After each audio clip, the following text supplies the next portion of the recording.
Terus kita siram-siram aja, dijaga kelembapannya. Itu ngerunyuk. Itu treatmentnya sendiri khusus. Jadi nggak sama yang sudah jadi gini. Tinggal taruh, kita tinggal melanjutkan ngerawat sama. Assalamualaikum warahmatullahi wabarakatuh. Halo sahabat anggrek dimanapun Anda berada. Semoga untuk sahabat anggrekku selalu diberi kesehatan dan selalu diberi kemudahan ya dalam segala hal yang menjadi niat dan hajat untuk sahabat anggrek semuanya. Amin. Sharing-sharing ya. Kita kali ini adalah sharing-sharing saja untuk merawat anggrek Cattleya bersama Mbak Ana. Mbak Ana, selamat berjumpa lagi. Ya, apa kegiatannya Mbak Ana sampean? Ini apa sore-sore? Ngulek-utek anggrek, paling bengi mlayu nang warung. Tetep anggrek Mbak ya? Oh, jenenge penghobi anggrek. Ini Mbak Ana iki senengane Cattleya.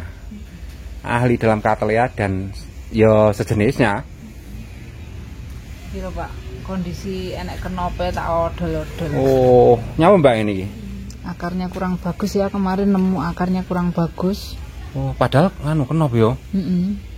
Daunnya juga oke, nggak apa-apa. Karena akarnya kan nggak semua rusak, jadi saya berani bongkar dalam kondisi kenop. Ini nanti pasti tetap mau mekar, karena akarnya nggak habis, nggak apa? Beruntung. Nggak rusak, nggak. Oh, nggak busuk semua. Nah, ini masih keras ya. Keras. Ini yang tak sisakan ini yang keras-keras. Ini sudah tak rendam sama fungi sama apa itu? Atonik. Atonik ya. perangsang ya. Perangsang. Perangsang supaya akar. Nanti akar barunya cepat keluar. Ini mau saya tanam ke pot bata dengan media areng. Tetap areng karena stoknya areng sedang melimpah. Tuh. Kita nanamnya nangkring aja. Bagian bawah tetap yang besar. Iya, bagian bawah yang besar. Oh alah. Ini aja wis pun. Germek ngono, simpel sebetulnya Mbak ya. Ini nanti saya tanamnya saya taruhnya di meja. Apa tuh Pak Sorone apa tuh Pak? Anu, orang unduh kelapa Mbak. Oh, unduh kelapa. Aku panen kelapa. Oh, betul. Ini nanti perawatannya sampai ke bunga berikutnya. Pokoknya nanti kebiasaannya dirawatnya di meja. Jadi Cattleya itu nggak cenderung harus digantung. Sering dijelaskan juga Cattleya katanya harus banyak angin. Nah gitu loh. Terus mungkin kalau banyak angin alternatifnya harus digantung. Ya nggak tentu, ditaruh di meja pun tetap bisa Bun. Yang penting sirkulasi udaranya bagus. Ini di tempat saya ini semua rata-rata, nggak semua, ya banyak yang tak gantung. Di meja perawatannya sama, juga mau berbunga. Cuma kadang-kadang kan gitu Mbak, mungkin ya dari sahabat anggrek diselip-selipkan di antara tumbuhan lainnya Mbak. Jadi kalau kepayungan daun-daun yang lainnya. Oh iya, itu yang kurang bagus. Kira-kira kok ngono. Mungkin nanti tingkat kelembapannya juga toh Pak. Sirkulasi udaranya juga terganggu kalau diselip-selipkan di antara tanaman-tanaman lain. Gitu. Kalau di sini saya taruh di meja karena di sekelilingnya nggak ada bangunan tinggi. Mungkin di tempatnya bun-bun itu di perkotaan biasanya kan banyak tembok-tembok tinggi. Kira-kira ngono ya. Jadi kalau ditaruh di meja atau di teras mungkin sirkulasi udaranya kurang bagus. Memang alternatifnya mungkin larinya digantung. Tuh, kalau di sini berbunga di meja mau berbunga karena kanan kirinya nggak ada bangunan tinggi. Pohonan juga. Apa mungkin gitu ya? Kan bisa juga seperti itu Pak. Di perkotaan kan mungkin bangunan-bangunan tembok-tembok itu mengganggu Iya, di perkotaan memang jenis full dengan tembok kan Mbak. Lebih susah lagi. Tuh. Di meja pun tetap bisa bunga. Ya seperti itulah Pak. Cattleya itu piye Pak? Untuk membungakan itu sebetulnya gampang tuh Mbak Cattleya. Gampang loh Pak. Yang penting sudah fase dewasa, waktunya berbunga, kita pupuk pembungaan. merek pembungaan. Pupuk Pak. Saya tetap pakai Hantu dari dulu Pak. Oh, Hantu yang pembungaan. Ya. Saya pakainya itu yang seimbang Pak, Hantu yang biru yang seimbang itu. Oh. Jadi sudah di usia dewasa itu saya pupuk seimbang. Sebenarnya nggak pernah saya pupuk fokus pembungaan, supaya nanti kalau dia memang sudah mau kasih bunga dia keluar sendiri. Tetap fokus ke apa?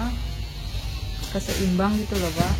Jadi daun, plant sama bunga itu nanti nutrisinya tetap sama-sama tercukupi. Kalau difokuskan ke pembungaan aja biasanya ke plantnya itu kan nutrisinya berkurang. Oke. Emang iya. Cuma kemarin banyak bunda-bunda tanya susah, bunganya susah ya. Wis coba ditambah dosisnya yang fokus untuk pembungaan. Sama sendiri punya Mbak akar sing rodok bandel. Katanya rodok bandel? Oh, bandel dalam artian rodok aras-arasan berbunga. Agak malas. Ada yang kemarin Pak Fajar Liput yang ditanyakan apa yang daun merah itu? Itu udah ada 3 tahun nggak mau kasih bunga. Memang nggak pernah saya split. Mungkin masalahnya karena dia terlalu ruimbun, terlalu subur apa terlalu kemanjaan paling baik. Kira-kira gitu Mbak ya. Jadi rada dibikin bujrek sidik. Nah, dibikin stres sidik nih loh. Ojo dimanja nemen-nemen. Ojo dimanja nemen-nemen. Gurmek ngene tok. Iya, wis yang penting nanamnya itu nggak goyah. Kalau pakai areng aja masih goyah, nih bisa dibantu pakai kawat penyangga supaya nggak goyang waktu kita nyiram-nyiram. Bagian bawah maksudnya. Lah ini akarnya kan sudah saya kasih hormon perangsang akar. Ini nanti bisa ditunggu sekitar 2-3 minggu. Insya Allah nanti keluar akar barunya. Kayak gini. Jadi simpel Mbak ya. Ini kemarin juga gitu. Sekarang sudah keluar. Wah, ngerunyuk apa? Iki yang mana Mbak? Cuma apa? Pakai itu tadi saya rendam fungi sama atonik. Oh, germek ngono tok ya nih. Iya. Oh. Paling ya mingguannya Hantu. Sempat Hantu itu. Itu kalau sudah keluar akar. Ya. Disemprot pupuk itu. Ini selama nunggu akar keluar itu sudah saya sudah berani semprot Hantu Pak. Nggak apa-apa. Biar nganu nggak kebiasaan takut. Takut apa Pak? Kan hantu.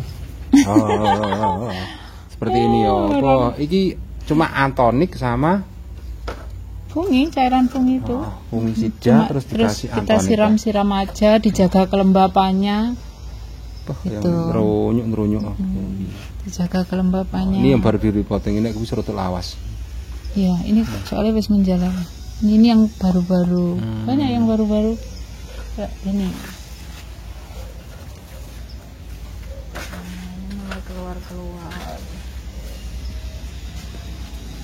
Oh iya. Iya resepnya kan gurmek ngono tok ya, simpel Mbak ya. Nanti meskipun akarnya digunduli brul itu pasti nanti ada salah satu batang yang mau mengeluarkan akar. Kalau bun-bun akare metu mari ngono podas coklat, metu podas coklat, itu pasti ada hamanya. Entah ulet dari luar, apa siput di dalam media itu pasti ada. Kalau aman dari hama itu akar baru keluar pasti utuh gini. Nggak ada keruak-keruak, nggak ada coklat-coklat. Betul. Tapi kalau ujungnya coklat-coklat pudas-pudas, itu pasti ada hama. Itu kalau dibiarkan nanti pertumbuhannya itu lambat. Iya, jadi lambat. Plannya pamannya besar ya, nanti stagnan enggak? Iya kan? Berhenti, stagnan. Nanti tunase yang lanjut ke depan biasanya malah pertumbuhannya kok agak lama dikit. Ya karena memang tanaman itu kan pondasinya yang oyot itu. Soalnya mengandalkan kalau akar lama itu makin lama kan makin kempes. Enggak fungsi. Jadi akar baru itu yang menyerap nutrisi yang banyak itu sebetulnya itu. Koyoke ngono. Jadi yes apapun anggrek lah, dendro pun begitu. Dendro yang tinggi-tinggi itu sering menemui ngono Mbak. akar yang baru-baru pondes. Aduh, terus malah mau tumbuh tunas sih mentip-mentip lama malah lama. Daunnya nanti juga pasti ada gangguan. Kalau akarnya wis keserang hama itu nanti pertumbuhan membukanya daun itu nanti juga kayak ada gangguan pasti. Jadi ya harus untuk insektisidanya harus rutin. Tuh. Tapi memang resiko bau loh. Lah tadi Pak Fajar masuk sini langsung, wah bunyi. Waduh, semprot insek ya. Saya tadi pagi baru nginsek. Insek ini penerapannya aman? Inseknya paling saya 10 hari sekali. 10 hari? Ya. Terus saya semprotnya ya semprot pekat biar sekalian mati. Oh, agak kental loh ya. Yang hari ini saya nyemprot untuk ular. Kalau semprot ular itu nanti sing mati wis banyak Pak, kayak laba-laba, kayak mungkin semacam kutu-kutu itu nanti sudah ikut mati kalau yang kita semprot fokus untuk ular. Kalau dosisnya lebih kayak untuk ular itu. Beda kalau kita semprot inseknya tungau. Itu biasanya kayak ular, kayak kumbang itu nggak mau mati, meskipun kita semprot pekat nggak mau mati. Ini seandainya dicampur pernah saman Pak? Enggak. Oh memang Saya nyemprotnya selang-seling. Oh insek ya insek? Kalau insek, iya inseknya saya kan pakai banyak Pak. Insek untuk hama apa itu saya sendiri-sendiri, nggak yang jadi satu. Jadi bisa seminggu sekali, 10 hari sekali itu saya nyemprotnya selang-seling Pak. Hari ini saya kan harus nyemprot ular. Nanti paling seminggu ke depan saya nyemprotnya insek yang untuk fokus kutu gitu. Ya, nggak pernah tak campur. Nanti campur, ini malah meracuni tanaman. Kalau dicampur sama fungi nggak apa-apa. Oke. Sama ini pernah pakai pupuk apa sini Mbak One? Air cucian beras. Ya dulu kan saya pakai itu, bakul sego goreng, jadi leriku wakai Pak. Dulu sering tak pakai itu. Sekarang ya rodok-rodok piye ya Pak. Wis nyelot akeh, jadi nyelot nggak nyucuk lerine. Nggak nutut Nggak nutut lerine. Jadi untuk tertentu tak paling sing ndek njaba ae kadang sing disirami leri. Air cucian beras itu ya. Jadi mikirku banyak gini apa cukup. Untuk air cucian beras itu langsung atau sandapkan dulu Mbak? Saya endapkan biasanya, tapi nggak sampai bermalam-malam. Yang bagus itu kan dibiarkan sampai semalam 2 malam, sampai mampu kecing-kecing gitu Pak. Itu biasanya sing tak endap niku nggak sampai semalam, itu sing penting lerem rendete iku sing penting nggak nyiram neng media. Kita ambil yang beningnya tok. Berarti endapannya dibuang. Cuma dulu saya sering pakai itu tuh, tanaman tuh subur Pak, gendut-gendut subur, tapi untuk pembungaannya dia nggak bisa rame. Rata-rata lambat ya. Sing tak rasakan itu pakai leri itu, dia memang plenya gemoy hijau gemoy seger, tapi untuk kasih bunganya pelit, susah untuk bulan. Memang berarti untuk pertumbuhan tok bagus yo. Ya, kayaknya gitu, N-nya tinggi kayaknya untuk itu. Nanti kita browsing atau kita cari buku lah. Ular itu mengandung apa itu kita pelajari sinau. Ya. Seperti itu Pak. Apalagi Pak? Apa nih Mbak ya? Soalnya ya ngono iku lho. Untuk pemula yang bagus sih Cattleya sing piye Mbak? Untuk pemula gimana ya Pak ya? Ngarani pemula ya apa ya? Untuk penganggrek pemula itu lebih baik itu atau belinya sudah jadi atau yang gimana biar ndak bosen. Nah, pemula belinya splitan, cari yang murah-murah kadang ya malah nanti bosen ya. Iya, soalnya ndak cepat subur. Kalau masih pemula biasanya kurang lihai, kurang paham perawatannya. Bisa jangan beli splitan. Bisa. Tahu sendiri loh Pak, splitan itu budale ae nggak ada media, ya kan, nggak pakai pot. Dia dibilang splitan itu pasti cabutan lah, ibaratnya cabut, potongan, bodolan. Lah ilmu karakternya belum bisa, belum dapat, terus lagi belinya yang splitan, itu nanti sebenarnya malah merepotkan diri sendiri. Itu lebih susah. Wong sing wis senior aja kalau musuh splitan itu treatmentnya sendiri khusus. Jadi nggak sama yang sudah jadi gini tinggal taruh, kita tinggal melanjutkan ngerawat, sama yang splitan kita ngerawat. Aduh iki guli-guli koyote durung metu stres kedisian mati nih. Jadi kalau yang pemula diusahakan jangan beli yang splitan atau cabutan. Itu kalau saya loh, saran saya. Iya, sekarang kan apa anggrek Cattleya juga yang apa harganya miring kan ya banyak, yang sudah akarnya bagus-bagus kan ya akeh. Ya. ID tertentu kan ya murah tuh Mbak. Ya. Cattleya. Anggrek itu macam-macam. Sesuai selera. Ada Pak yang beli, saya suka suka petualangannya. Saya suka ngerawatnya. Nanti jadi maksudnya dia suka prosesnya itu juga prosesnya dari yang minus jadinya plus gitu Mbak. Dari kering kerontang jadinya subur makmur gitu. Prosesnya itu dinikmati, ada banyak aku Mbak. Iya, itu kalau memang anggrek splitan atau cabutan itu memang rumitnya double. Kecuali yang sudah paham karakter perawatannya nggak apa-apa. Nanti wis nggak tahu apa tata caranya, belinya splitan, larinya pasti mati. Terus tumbuh pun nanti jadinya ya kayak lagi atau nanti jadi seedling lagi gitu. Kembali ke seedling seperti dari kecil nggak membesar, dia malah mungkret. Itu terus memang splitan tuh biasanya gitu. Terus keluar yang pertama habis di split tuh biasanya dia nggak ikut. Kalau batang normal itu kan semakin lama semakin membesar toh. Dia mana yang gitu, penjelasannya maksudnya ini kan dari awal batangnya kecil, ya semakin tua semakin lama semakin membesar. Makin kalau tinggi besar tinggi. Tapi kalau yang splitan itu biasanya kalau yang belum itu habis split itu bukannya yang baru itu membesar, biasanya malah mengecil. Mengecil dulu. Lah itu nanti masih bingung punya. Loh kok cilik terus nggak so gede-gede lah gitu. Kan tambah lagi masalahnya. Akhirnya bosan wis nggak dirawat, akhirnya mati kabeh. Akhirnya bosan terus akhirnya nggak mau beli. Kalau bosan mati beli lagi, oke nggak apa-apa. Nggak mau beli. Tuh kok mati terus pilih. Jadi belinya yang sudah oke saja kalau belum paham perawatannya. Dan harga-harga yang miring juga banyak di apa? Online shop itu banyak pilihan ID yang ono saja.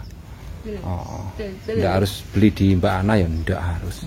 Santai saja kita Mbak Ana ya. Saya santai sekali. Kita jualan itu kayak Mbak Ana menjualan yus. Pokoknya kondisinya yang ngono, sudah jaminan. Saya itu berjualan nggak mengejar harga harus murah supaya laku itu enggak Pak. Saya kan pecinta Cattleya. Kalau bisa Cattleya saya itu malah saya besarkan supaya menghasilkan uang besar.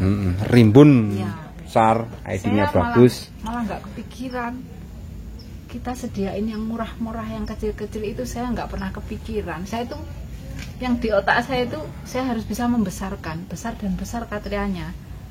Juga penikmat Cattleya yang sudah jadi-jadi gitu. Nggak ada pikiran kecil-kecil biar nanti murah-murah, nggak ada. Tak besarkan malah. Kalau bisa dirimbunkan dulu baru dijual. Kalau yang kecil-kecil remajaan kan banyak di toko-toko. Iya, online shop nggak ada kayak gitu di sini. Saya dulu ya pernah ya sama nopo jenis mulai dari kecil merawat itu. Pernah Cattleya. Tapi ID-nya wah di horor kemudian. Iya, lah kalau nggak yang horor sekalian, kalau dari kecil sampai dewasa itu kan makan waktu banyak loh Pak. Jadi sekalian aja ambil yang ID bagus. Harganya ya wis sekalian. Harganya ya wis mendemi pedes. Soalnya rata-rata sudah dewasa berbunga toh Pak saya. Kecuali kalau apa seller khusus seedlingan itu dari ID murah, ID mahal dia sediain.